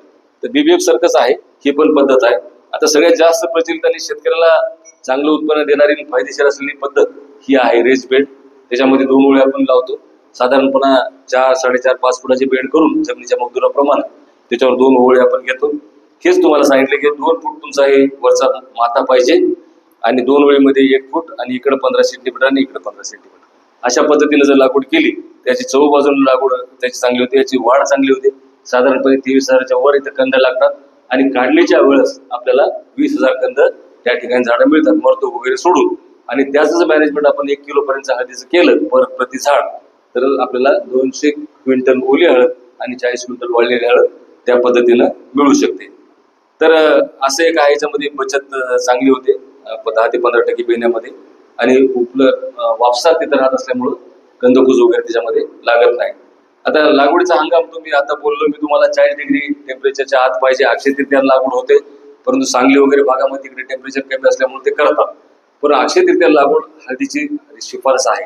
आपल्याकडे टेम्परेचर खूप राहते, त्यावेळेस आपण करू शकत नाही. म्हणून साधारणतः 15 पुढे आपल्याला हळद लागवड करायला काही अडचण नाही, करता येईल हळद. आता आम्ही एक नवीन तिथं केले मागच्या 3 वर्षापासून आम्ही हळदीचे रोपं तयार करून द्यायला. आणि हळदीच्या रोपापासून पण लागवड आपण सुरू केली. पहिल्या वर्षी आम्ही 50,000 रोपं तयार करून दिले, कारण आपल्या भागामध्ये रोपापासून हळद लागवड कोणीच करत नव्हतं, कंदापासूनच हळद सगळी लागवड व्हायची. तर मग त्याचे काय रिपोर्ट येतात शेतकऱ्याला, त्याचे काय फायदे होतात ते बघण्यासाठी 50,000 रोपं सुरुवातीला केले, ते दिले, त्याचा फीडबॅक घेतला. आणि मग दुसऱ्या वर्षी 2 लाख आणि या वर्षी आता 5 लाखाचं नियोजन केलंय. आणि मग रोपाच्या माध्यमातून आपण हळद लागवड करतो. रोपाच्या माध्यमातून हळद लागवड करण्याचे काय फायदे आहेत, तर आपल्या 1 ते 1.5 महिन्याचा कालावधी जो वाचतो. सुरुवातीला जे तुमची फिल्डिंग आहे किंवा आपल्याला अक्षय तृतीयाला लागवड करायची, आम्ही ते अक्षय तृतीयाला लागवड सुरू केली रोपायची. आणि ते साधारणतः 1.5 महिन्याचं रोप जर आपण दिलं तर एक कालावधी तिथला राहतो. आणि शेतामध्ये लागवड करत असताना निंदन जे आहे ते तोपर्यंत त्याला आपल्याला रासायनिक पद्धतीनं त्याचं बीड मॅनेजमेंट करता येते. बीड मॅनेजमेंट करायचं आणि रोपं लावून टाकायचं. फक्त रोपापासून एकच आहे की कोच्या तिथं मिळत नाही. परंतु उत्पादनाच्या बाबतीमध्ये आपण बघितले 500 ग्रॅम पासून 1.5 किलो पर्यंत शेतकरी बांधवांनी ते काढले. पण बेन जे आहे त्याच्यापासून मिळण्यासाठी आपण ती लागवड करायची. कमर्शियल लागवड नाही केली चालते, कारण कमर्शियल लागवडीला साधारणपणे 12,000पासून 20,000 रुपये लागतात आणि 3 रुपयाचा आमचा दर आहे. त्याच्यामुळे ते थोडंसं म्हणजे हे आहे. तसं बघितलं परवडते, कारण व्यवस्थापनाचा खर्च असा 1.5 महिन्याचा वाचतो तसा आहे. तर ते थोडंसं हे आहे. तर त्याच्या आमची शिफारस राहील की तुम्ही कमर्शियल लागवड करण्याची बेण्याचा वापर म्हणून बेण्यासाठी म्हणून ते प्लॉट करा, रोपं घेऊ. आणि साधारणतः 1,000, 1,200, 1,500 जर रोपं लावले 1 एकरचं बेणं तुम्हाला घरच्या घरी चांगल्या पद्धतीने तयार होतं. हळदीमध्ये बेणं बदलाचं प्रमाण खूप कमी आहे आणि त्याच्यामुळे नुकसान होते उत्पादनामध्ये. मग बेण्या बदलाचं प्रमाण कधी वाढू शकते, तर या माध्यमातून वाढू शकते. इथं काय करायचं आपल्याला, 1,000, 1,200, 1,500 रुपये घ्यायचे, 4-4,500 रुपयाचे लावायचे, त्यातून आलेले बेणं आपण तयार करून घरच्या घरी बदलायचं. अतिशय कमी पैशामध्ये बेणं बदल होऊ शकते. प्युअर आमच्याकडे व्हरायटी आहेत. आमच्याकडचे वाण आम्ही संबंधित संशोधन केंद्रावरून आणलेत, मूळ तिथून जिथं होते त्याचं मूळ त्याचं आहे तिथून आणलेत. त्याच्यामुळे त्याच्यामध्ये प्युरिटी चांगली आहे. या पद्धतीनं आपण बेणे बदल करू शकता. बेण्याची निवड अतिशय महत्वाची आहे. आता तुमची हळद काढणं झाली, तुम्ही आता हळदीची बेणं सुद्धा ठेवलं असेल, असे निवडत असताना तुम्ही स्पेशली त्याला माणसं लावा. त्याच्यामध्ये शेंग 30 ग्रॅमची घ्या, त्याच्यापेक्षा खालची शेंग घेऊ नका. जर तुम्ही मात्रकंद लावत असाल तर मात्रकंद सुद्धा 40 ग्रॅमचे 50 ग्रॅमचे असावेत. मात्रकंदाच्या पासून लागवड शेतकरी बांधव अनेक करत नाही, परंतु शिफारस मात्रकंदाचीच आहे, गट्टूचीच लागवड. पण गंमत काय होते, गट्टू काढत असताना हळद काढत असताना ती उन्हात मध्ये जर वाळली तर ती उगवणीवर त्याचा विपरीत परिणाम होतो. यास सरे परिणाम त्याचा चांगला होत नाही गट्टूचा, आणि मग गट्टू उगवत नाही बरोबर. म्हणून मग मात्रकंद आपण लागवड करते सर. तर मात्रकंदाची लागवड ही उत्पादनाच्या दृष्टीनं सगळ्या दृष्टीनं चांगली आहे. फक्त मात्रकंद काढले की मात्र ते आपण ठेवावे लागतात सावलीखाली, तरच त्याचं आपल्याला त्याची लागवड करता येते. मात्रकंदाची शिफारस आहे तेच लावायला पाहिजे. तर हे झालं बियाण्याची निवड. तुम्हाला ठेवलं तुम्ही आता हे जे यांत्रिक पद्धतीने तुम्हाला सांगितले, यांत्रिक पद्धतीने तुम्हाला लागवड करता येते किंवा मजुराकरवी पण करता येते. राहिला प्रश्न खोलीचा, तर ते ऍडजस्ट करता येते, खोली कमी जास्त करून यंत्रानं करता येते. जास्त जर लागवड असेल तर यंत्राचाच वापर आपल्याला करायचा. हळदीमध्ये सगळ्यात महत्वाचं बेणे प्रक्रिया आहे, बीज प्रक्रिया. तुम्हाला बोर होत असं सांगा बरं, कारण आमचं हे होत असं तर हे थांबवा आपण, काही हे नाही अडचण. तुम्हाला आहे तुमचा अंदाज बघत कारण काही थोडस हे पण आहे. तर बेणे प्रक्रिया सगळ्यात महत्वाची आहे. हळदीला कंदकुज होणं जे मागच्या वर्षी झाली तर ते त्याचा ड्रॉबॅक आहे. कंदकुज न होण्यासाठी बेणे प्रक्रिया अति महत्वाची आहे. आणि बेणे प्रक्रिया करत असताना बेण्यामध्ये औषध, कीटकनाशक 1, बुरशीनाशक 1, 2 घ्यायचे, त्याच्यामध्ये बेणं बुडवायचं आणि काढायचं. आता आपण जनरली टाकतून काढतो, हे नाही करायचं. कमीत कमी 20 मिनिटं ती बेणं त्याच्यामध्ये भिजलं पाहिजे. लार्ज स्केलवर जर तुम्हाला लागवड करायची असेल तर एखादा खड्डा करा, तिथं पॉलिथिन टाका, त्याच्यामध्ये औषधं पाणी टाका आणि तिथं टाकून द्या. 20 मिनिटं तुमची बेणे प्रक्रिया झाली पाहिजे कमीत कमी. आणि जर तुम्हाला पेरणीच्या दिवशी शक्य नसेल तर आगळ्या घडीनं म्हणजे अगोदर सुद्धा 4-8 दिवस तुम्ही करून ठेवू शकता. ती बेणे प्रक्रिया करायची, पाणी सगळं निचून द्यायचं, कोणाकडे ढग लावून सावलीखाली ठेवून द्यायचं. तर ती आवश्यक आहे. आणि तुम्ही जर मात्रकंद लावत असाल तर ती बेणे प्रक्रिया तर फार अतिशय आवश्यक आहे. कारण मात्रकंद तुम्ही बघितलं तर शेंगावर तरी ती जास्त पाला राहत नाही, त्याच्या इंटरनोडवर कांड्यावर कमी पाला राहतो. पण मात्रकंदामध्ये पालाचं प्रमाण जास्त राहते. शेंडी जी राहते ना तिथं पाला खूप राहतो. आणि करपा जर लागलेला असेल त्या प्लॉटला तर इनिशियल इन्फेक्शन त्या पानाची तिथूनच सुरू होते. म्हणून ते इनिशियल इन्फेक्शन टाळण्यासाठी आपल्याला एक बुरशीनाशक, कीटकनाशकाची बेणे प्रक्रिया करणं गरजेचं आहे, आणि ती सुद्धा 20 मिनिटच. आता दुसरी जी बेणे प्रक्रिया करायची आपल्याला जैविकची करायची, त्याच्यामध्ये मग ॲझोस्पिरिलम घ्यायचंय, ट्रायकोडर्मा घ्यायचंय, किंवा बायोमिक्स विद्यापीठाचं, वसंतराव नाईक मराठवाडा कृषी विद्यापीठाचं ते घ्या बायोमिक्स. त्याच्यामध्ये आपण ते बीज प्रक्रिया करायची, लगेच ते आपण लागवड करायची. ते मात्र ओलं असताना लागवड करायची आपल्याला, त्याला थांबायचं नाही. समजा ते बेणं राहिलं शिल्लक, बेणे प्रक्रिया केली, त्या दिवशी लागवड झाली नाही, दुसऱ्या दिवशी परत त्या जैविकची बेणे प्रक्रिया करायची, मगच लागवड त्या ठिकाणी करायचं. अशा पद्धतीनं ही फार महत्वाचं आहे. धुनी प्रक्रिया इथं दाखवल्यात, आम्ही वेगवेगळ्या पद्धतीचे औषधं वगैरे दाखवलेत. अशा पद्धतीने आपल्याला बेणे प्रक्रिया करायची. तण व्यवस्थापनाच्या बाबतीमध्ये लागवडीनंतर आपल्याला अट्रेजन नावाचं जे तणनाशक आहे ते हळद उगवायच्या अगोदर आपल्याला त्याची फवारणी करता येते. अंकुरण होणारे जे तण आहे त्याच्यानं मरतात. आणि मग हळद निघायला साधारणपणे बेण्याच्या हिशोबानं 15 ते 3 आठवडे 1 महिन्याचा कालावधी लागतो. अशा वेळेस मग आपण थोडंसं दुसरं तणनाशक जे आहे नॉन सेलेक्टिव्ह ते सुद्धा वापरलं तर निघालेले जे तण आहेत वर ते मरतात, आणि मग सुरुवातीचं लिंदन आपलं त्या ठिकाणी वाचू शकते. तर नंतर माझं उभ्या पिकामध्ये कुठल्याही प्रकारचं तणनाशक नाही, पण आजही शेतकरी बांधव अनेक उभ्या पिकात पण हळदीला तणनाशकाचा वापर करायला लागले, परंतु निश्चितपणे त्याच्यापासून नुकसान होते आणि उत्पादनावर परिणाम त्याचा होतो. तर त्याच्यामुळे ते उभ्या पिकात कुठली शिफारस सध्या तरी नाही. ह्या जे 1809 71 याचे मात्र आपल्याला तुम्हाला हळद उगवायच्या आत या दोन्ही फवारण्या घेता येते. पाणी व्यवस्थापनाच्या बाबतीमध्ये आपण आता महत्वाचाच आहे विषय, एआयची टेक्नॉलॉजी आपण आता गेली, आम्ही पण प्रस्ताव दिला शासनाला एआयचा, आर्टिफिशियल इंटेलिजन्स, कृत्रिम बुद्धिमत्तेचा वापर. तर त्याचा वापर जर आपला झाला, आमचा जर प्रोजेक्ट झाला तिथला सक्सेस, आम्हाला मान्यता मिळाली, तर आम्ही पुस्तकमध्ये सुद्धा एखादं गाव निवडून तो आम्ही ते गाव घेऊ निश्चितपणे तुमच्या सगळ्याशी चर्चा करू आणि ते याचा आपण प्रोजेक्ट तुम्हाला देऊ. याचा फायदा असा आहे की आता पाणी समजा प्रिडिक्शन पावसाचं होत असल्यामुळं पाण्याचं व्यवस्थापन करायला ते सोपं झालं. तुम्ही समजा आता आज पाणी दिलं आणि लगेच जर पाऊस पडला तर तिथं मग तुम्हाला हातात तुमच्या राहत नाही, तिथं मॉइश्चर मेंटेन करायचं. याच्या माध्यमातून आपण ते करू शकतो. प्रिडिक्शन आपल्याला तिथे मिळते आणि ते सगळं सांगत राहते की काय काय आहे ते. आणि जे वातावरण आहे, पूर्ण वातावरण कशाला कंजेनियल आहे असं वातावरण दिसलं की मग रोगराई भविष्यात काय येऊ शकते हे पण त्याला इंटिमेट करते आणि ते फक्त आपल्याला मेसेज देते. त्याच्याप्रमाणे आपण ते उपाययोजना करतो. आपण आता बारामतीचं ते ऊसाच्या बाबतीमध्ये व्हायला लागले, पण ICRची एक संस्था आहे, अजैविक आणि व्यवस्थापन संस्था म्हणून, तर तिथं 2 शास्त्र आहेत, त्याला आपण हे काम दिलंय यायचं.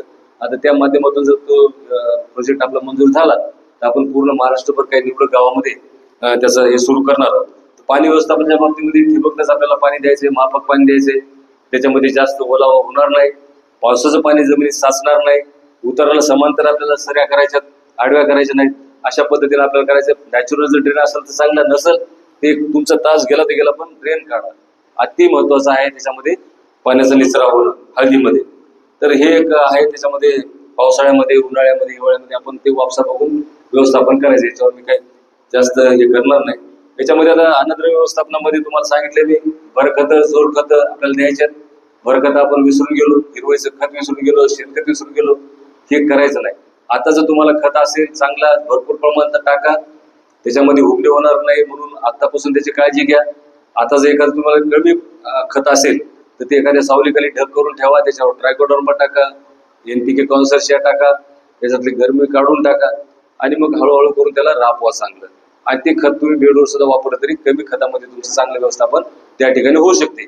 पण नुसतंच रासायनिक खतं वापरून हळदीमध्ये उत्पादनाची अपेक्षा करणं थोडंसं चुकीचं आहे. त्यामुळे हे खतं वापरायचे, ज्यामध्ये हे सर्व प्रकारचे हे पण तुम्हाला वापरता येतील. म्हणजे पेंडी, लिंबोळी पेंड असेल किंवा करंज पेंड असेल किंवा इतर काही पेंडी असतील त्या सुद्धा तुम्हाला वापरता येतात. अशा पद्धतीनं हे सगळे वापरायचे. आता रासायनिक खताच्या बाबतीत जर विचार केला तर सुरुवातीला अनेक शेतकरी बांधव DAP देतात, 10-26 देतात, ही खतं देतात.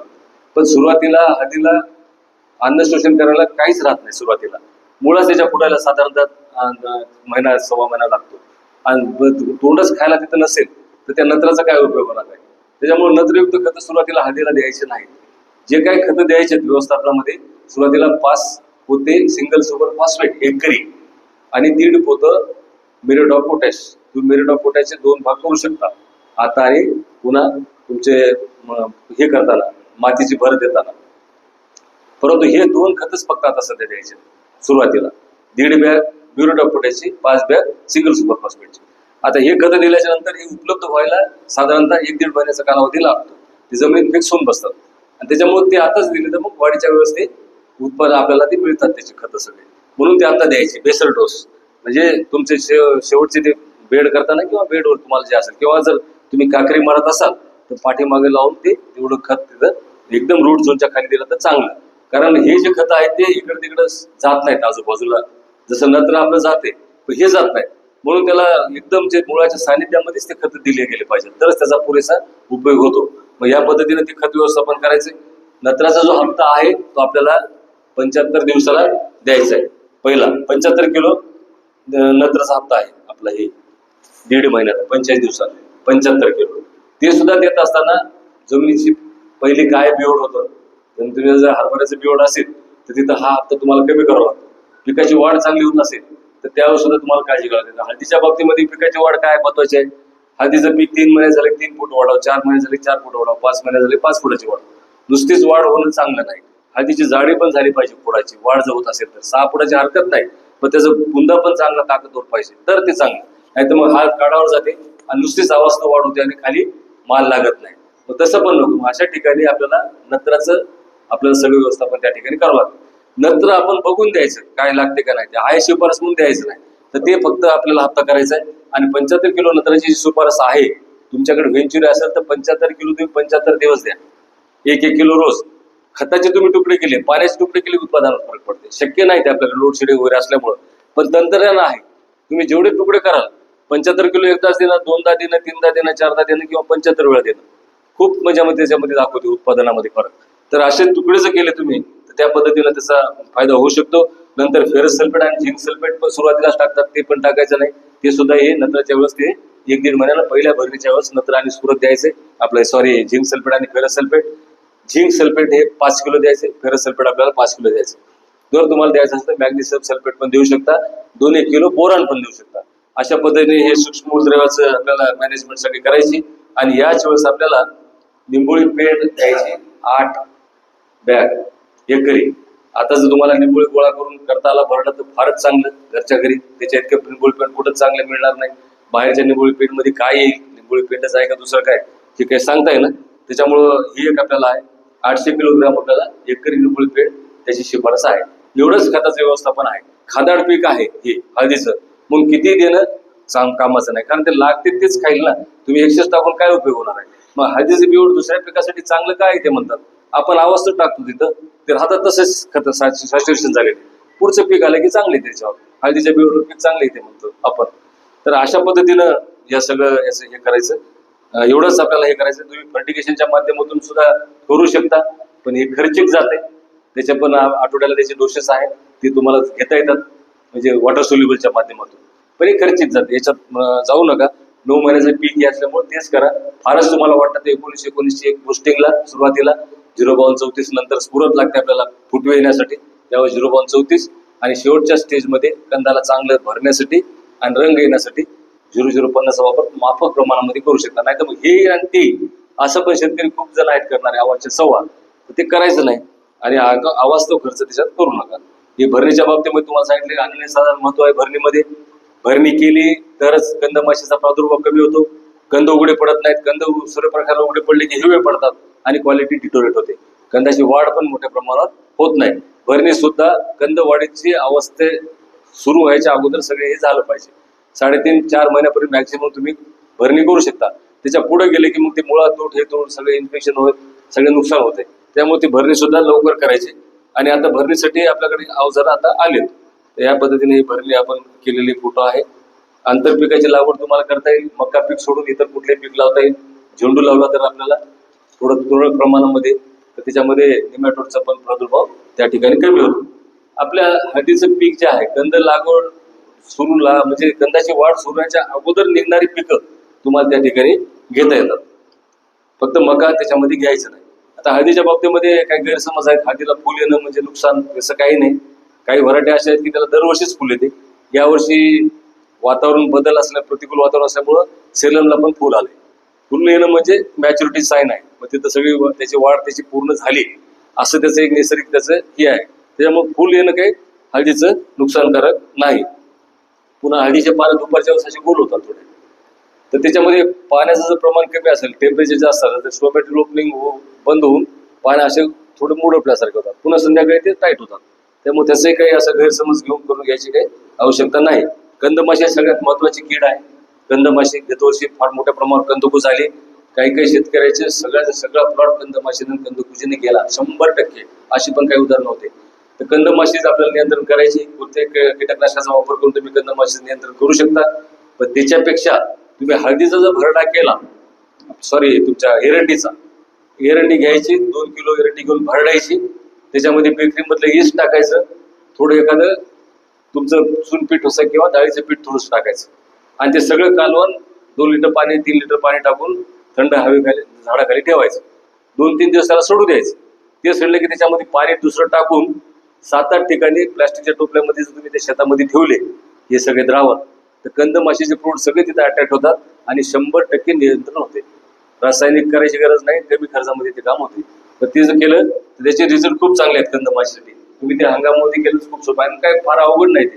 2 किलो एरंडीचा भरडा, त्या बेकरीमध्ये मिळते ती यीस्ट आणि तुमचं बेसनचं पीठ, एवढंच फक्त त्यात टाकायचं.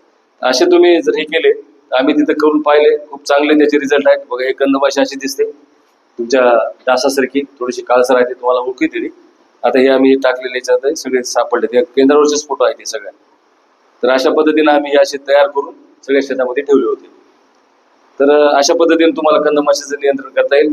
दुसरे, पाणी गुंडाळणाऱ्या किडीचा मोठ्या प्रमाणात प्रादुर्भाव हळदीवर नाही, फार काही किडी येत नाही. खोडकिडी येते, पाणी गुंडाळणारे, पाणी खाण्याच्या आळी येते. थोडंसं गोगलगाई पण यावर्षी, मागच्या वर्षी पाऊस जास्त असल्यामुळे आल्या होत्या. पण असं काही फारसं त्याच्यामध्ये एखाद्या कीटकनाशकाची जर तुम्ही फवारणी रेग्युलर बुरशीनाशकासोबत केली तर हे सगळे किडी त्याच्या नियंत्रण व्यवस्थापन आपल्याला करता येते. हे अशा वेगवेगळ्या प्रकारचे खोडकिडा आहे, पाणी खाणारी आळी आहे, ही गोगलगाई आहे, असे हे पडतात. तर हे काय फारसं ते म्हणजे जिकरीचं नाही, जसं कापसामध्ये आपल्याला अडचण होती तसं एवढं काही अडचणीचं नाही ते. तर हे पाणी खाणारी आळी आहे. आता दुसऱ्या सगळ्यात महत्वाची हुंडी कीड आहे हळदीमध्ये, आणि या हुंडी कीडचं तर सांगितलं की डेंटासो आपण वापरता येते म्हणून. आणखी काय वापरतो आपण डेंटासो, आणि अजूनही काही भारीचं औषध त्याला हुंडीसाठी वापरतात शेतकरी बांधव बरेच. तर हुंडीसाठी मला तुम्हाला एक विनंती आहे की रासायनिक याच्यामध्ये तुम्ही शक्यतो जाऊ नका. फर्टेरा बिल्टेरा जे म्हणतो ना आपण, त्याला जाऊच नका. तुम्ही ऑनसेट ऑफ मान्सून जे आहे ना, पाऊस सुरू व्हायच्या अगोदर आता तुम्ही लाईट ट्रॅप लावायचे शेतामध्ये, लाईट सापळे लावायचे. आणि लाईटाचे सापळे सुद्धा विकत घ्यायची गरज नाही. एक पातेलं घ्यायचं, पातेल्यामध्ये पाणी टाकून त्याच्यामध्ये कीटकनाशक किंवा काही टाका, रॉकेल तर मिळत नाही, डिझेल पण टाकते तुम्हाला, ते टाकून ठेवा. आणि वर एक बल्ब लावा. तिथं बाबळीचं किंवा लिंबाचं झाड असेल तर अतिउत्तम, नसेल तरी काही हरकत नाही. आखाड्याजवळ जिथं तुमचा शेणखताचा ढग आहे त्या ठिकाणी हे लावा. तुमच्याकडे लाईटची व्यवस्था नसेल तर तुमचे जे स्प्रे पंपचे फवारणीचे बॅटरीवरचे चार्जिंगचे पंप आहेत त्याचाही लाईट लावता येते. ते नसेल तर हे मोबाईलचा पण तासभर तुम्हाला लाईटाचा पण चालू करून ठेवता येते. हे जर केलं तर सगळे नर मादीचे भुंगे तिथे अट्रॅक्ट होतात आणि मग पुढे मिलन होत नाही, आणि मग अंडी तिथं मुळाजवळ न घातल्यामुळं पुढे हुंडीचा प्रादुर्भाव कमी होते. तुम्ही जर ही उपाययोजना केली तर 100% व्यवस्थापन हुंडीचं होऊ शकते कमी खर्चामध्ये. काहीच त्याला खर्च लागत नाही. नाहीतर डेल्टा आणखी एक कोणतं आहे औषध, असे औषध ते हुंडीची कीड खूप हुशार राहते. तुम्ही औषध टाकलं असं राहत तोपर्यंत तिथे राहते, ती टाकलं औषध की ते खाली जाऊन बसते मातीमध्ये खाली, आणि माती त्यातलं तेच त्याचं हे संपलं परिणामकारक त्या औषधाची की वर येते आणखी. त्यामुळे नियंत्रण करणं खूप अवघड आहे याला, तुमच्या हुंडीला. आणि यावर्षी उघाड असल्यामुळं येण्याचे चान्सेस आहेत, पाऊस कमी असल्यामुळं हुंडीचा प्रादुर्भाव वाढू शकतो. आणि ज्या शेतकरी बांधवांना तुमच्या शेणखताचा जिथं वापर करायचा त्यांनी ठरवलंय अशांना खूप त्रास तिथं होऊ शकतो. तर ते न होण्यासाठी आपल्याला ही लाईट ट्रॅपचं तुम्ही उपाययोजना करा. अतिशय चांगली ही उपाययोजना आहे. मी तर तुम्हाला आता व्यवस्थापन करताना 10-5% राहू शकते कीड, तर तुम्हाला मी 100% याच्यावर म्हणालो की ते इतकं चांगलं ते प्रभावी नियंत्रण आहे. तुम्हाला लक्ष वाटत नाही की पुन्हा आपल्या हिमणीचा त्रास झालाय म्हणून. आणि तुमच्या भागातल्या एक 7-8 शेतकऱ्यांचं मिळून ते केलं तर मग त्या पूर्ण शेतातलं ते राळातलं पूर्ण हुंडी कमी होऊन जाते सर. इतकं ते उपाययोजना चांगली आहे आणि मी ते प्रत्यक्ष अनुभवले. आणि मग इतर जे औषध हे बघा, हे लाईट ट्रॅप आहेत, हे किती किडे जमा झाले बघायच्या. ते लाईट लावला आणि ते किडे असे जमा झाले. आणि आता हे पहिलं पाऊस पडते ना त्यावेळेस 7 ते 8च्या दरम्यान ते लावायचं संध्याकाळी. थोडं म्हणजे सूर्य मावळला की लावून ठेवायचं. 2 तासला 1-1.5-2 तास लावायचं ते लाईट. बस झालं, तेवढं लाईट झालं तर ते सगळे भुंगे अट्रॅक्ट होतात आणि मग ते मरतात. आणि पुढचं मग सगळं प्रादुर्भाव आपला हे कमी होऊन जातो. दुसऱ्या काही किडी आहेत त्याच्यामध्ये ढेकून वगैरे आहे, हे नाही, अडचणीचं नाही. सूत्रकृमी आहेत आपल्याकडे, याची काही फारशी अडचण नाही सूत्रकृमीची पण. आता याच्यामध्ये हळदीमध्ये सगळ्यात महत्वाचं पानावरचे रोग आहेत सगळ्यात महत्वाचे, आणि ते जर आपण कंट्रोल केले तर मग हळदीला उत्पन्नाला काही अडचण नाही. हळदीमध्ये 2च प्रकारचे रोग येतात पानावरचे. एक येते पानावरचे ठिपके आणि दुसरं पानावरचा करपा. एक आहे टॅप्रिना मॅक्युलस नावाची बुरशी आहे, त्याचे ठिपके येतात. तुम्ही जर हळद याच्यात घेणारे जुने शेतकरी असाल तर खालच्या बाजूला विटकरी रंगासारखे असे डाग डाग डाग डाग छोटे छोटे पडतात, त्याला टॅप्रिना मॅक्युलस म्हणतात. जुन्या पानावरती पहिला रोग येतो आणि नंतर ते ठिपके वाढत जातात आणि पान सगळं कव्हर करतात आणि मग पान वाळून जाते. तुम्हाला माहिती आहे की हळदीच्या उत्पादन येण्यासाठी किमान 16 पानं पासून 22-25 पानं राहणं गरजेचं आहे झाडावर हिरवी, तरच हळदीचे उत्पादन चांगले येऊ शकते. हळदीचे पानं जर वाळले तर उत्पादनावर त्याचा विपरीत परिणाम होतो. हळदीच्या बाबतीमध्ये एक पान साधारणपणे 80 ग्राम हळद तयार करते. इतकं अनन्यसाधारण हळदीच्या पानाचं महत्व आहे. कुठल्याही पानाचं, कारण पानच हे प्रकाश संश्लेषणाचं काम करतात आणि हळदीमध्ये तर तेच करते काम. तर हे काम करतात. तिथं जर पानं तुमचे म्हणजे अन्न तयार करायचे कारखाने जर खराब झाले की मग तुम्ही हळदीचं उत्पादन घेऊ शकत नाही. दुसरा जो आहे तो कॅप्सिसिम म्हणून आहे, तो कोलेटोट्रिकम कॅप्सिसी नावाची बुरशी त्याचं नाव. तर हे दोनच प्रकारच्या त्याच्यावर बुरशी येतात. ही आहे ते टॅफ्रेनिया मॅक्युलस आहे आणि हे कोलेटोट्रिकम आहे. थोडे जरा डबे याचे मोठे येतात. आता हा रोग आहे ना शेतामध्ये कुठतरी येतात ते सुरुवातीला फार कमी याच्यामध्ये. ते तुम्ही कापून पण काढून घेऊ शकता. ते सुरुवातीला तसं पण कापून पानं बाहेर काढून टाकायचे आणि मग त्याच्यामध्ये त्याची उपाययोजना आपल्याला त्याच्या करायच्यात. की करपाचा तुम्ही व्यवस्थित कंट्रोल केला की बस झालं. आणि दोनच प्रकारचे येतात. मग लोक ते तुम्ही दुकानदाराकडे गेले ते स्टेप्टोसायक्लिन दे, काय दे असं काही काही देतात. ते कृपा करून घेऊ नका, कारण याच्यावर फक्त बुरशीजन्य रोग येतात. याच्यावर दुसरे बॅक्टेरिया किंवा दुसरे काहीच येत नाही. फक्त फंगल डिसीज येतात त्याच्यावर. फंगल म्हणजे आपले खास ज्याला फंगल म्हणतो आपण. टीबीला ट्युबरक्युलोसिस जे आहे ना, बॅक्टेरिया ट्युबरक्युलोसिसचा. तर आणि व्हायरस तर तुम्हाला माहितच आहे, व्हायरल पपईवर वगैरे येते की नाही. त्याच्यात तसं काहीच नाही, फक्त फंगल डिसीज आहे. मग त्याच्यामुळं ते काय स्ट्रिप्टोसायक्लिनच्या पुड्या वगैरे जे देतात ना, ते त्याचा काही उपयोग होत नाही मारायला. ती करू नका ते. आणि फंगल डिसीज सुद्धा कंट्रोल करत असताना याच्यामध्ये झाड सशक्त कसं राहील याचा प्रयत्न करा.